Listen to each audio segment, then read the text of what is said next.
I just watched a student loan video, and there's something not right here, as I'm seeing it, in terms of what's being proposed. And I will let you watch the video clip first, and then let me show you where the big disconnect is.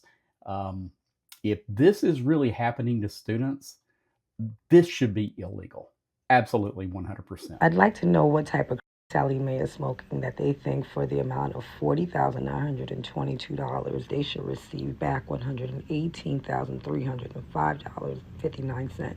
Well, I understand that this is an estimated cost. The fact that for financing the money they want $77,383.59 is asinine. Now, back in my day when I was in college, I don't even think I paid that much for the 4 years I went to school. So to think they should get that for 1 year of schooling is insane. And I get it. If this is the fixed interest rate, 13.500%, and then the APR is 13.474%. But then they got the audacity to tell me that to finance this $40,922, they should receive $77,303.59. All right, so just like the video that I did yesterday, and posted on YouTube, I am going to use my Hewlett Packard 12C financial calculator, which has a built-in amortization function, and put in the parameters of this loan and try to see what's going on here.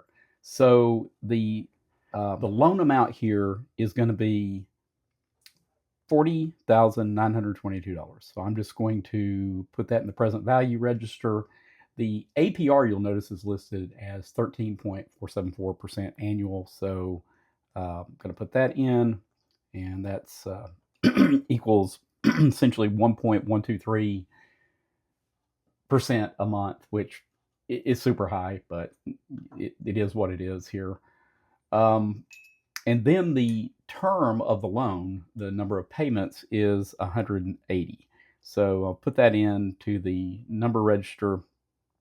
And then if I hit the payment button, so I get a payment here of $530.59. Now, if 180 payments of 530, call it 60 cents, were made over the course of the 180 months, then what you would be paying back is a total loan value of $95,506. Now, her documentation shows that she's paying back $118,000, which doesn't make a whole lot of sense to me, because if this was a normal amortization schedule, then her finance amount, still going to be more than the original loan, but her finance amount is going to be $54,584, and she's showing a finance amount of $77,383.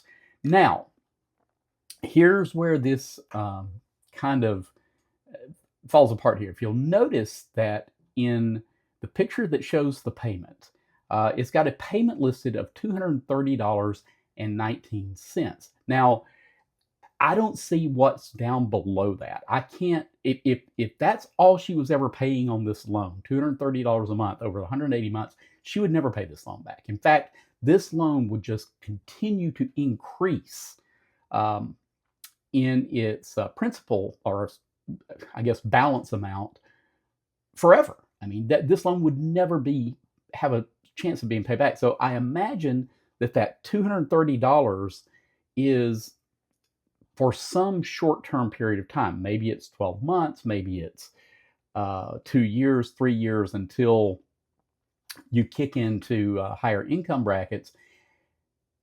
And then it's got to go up substantially, because let me just give you an example here. If I just look at the interest due on the first month of this loan, you owe $460 in interest. Now, if I'm only making a $230 payment to the loan, that is a difference of $230.